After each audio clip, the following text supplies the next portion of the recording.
Now, the population of this country grew by more than 1 million last year, a boom the likes of which Canada has never seen before. According to new statistics out today, the historic growth is largely attributed to immigration.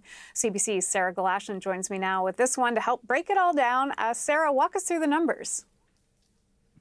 So, Hannah, the population in Canada right now sits at 39.57 million. And that is, as you say, more than a million people that we had in this country this time last year. The rate of growth that we're seeing right now is plus 2.7. That is the highest that we've seen since 1957. In 57, the rate of growth was higher. It was plus 3.3. But that was at that time attributed to the number of babies being born, as well as immigration of refugees following the Hungarian Revolution.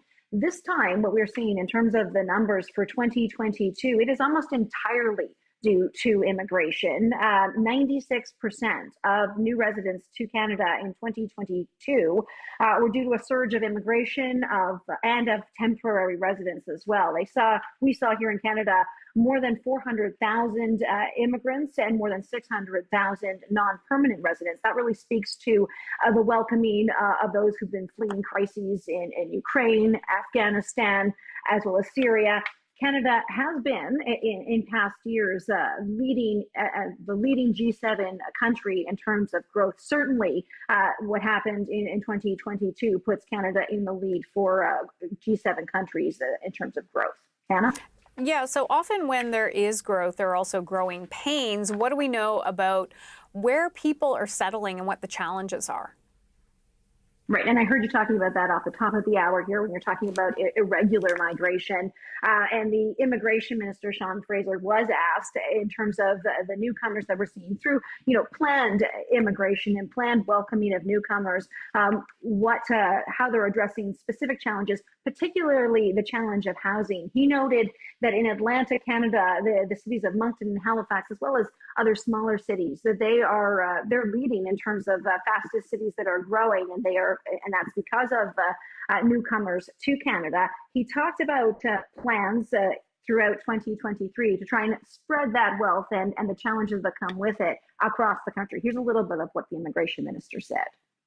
In addition to making sure that we're encouraging people to go to communities that have housing capacity, we're also making a serious change to the federal express entry system that will kick in the second half of this year.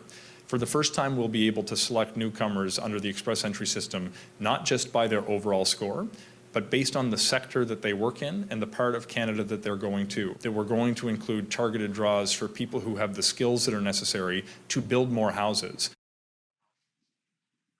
Important to point out that while it does come with challenges, Canada does really rely on immigration to drive the economy, given the aging population and the birth rate being too low to keep up with it in Canada. According to the immigration ministry, immigrants are projected to be about 30% of the total population in Canada by the year 2036. And if you compare that to the year 2011, the population, it was 20.7 made up the population of Canada in terms of immigrants. So certainly a substantial change there that is happening and coming our way. Hannah? Okay, Sarah Galashan, thank you.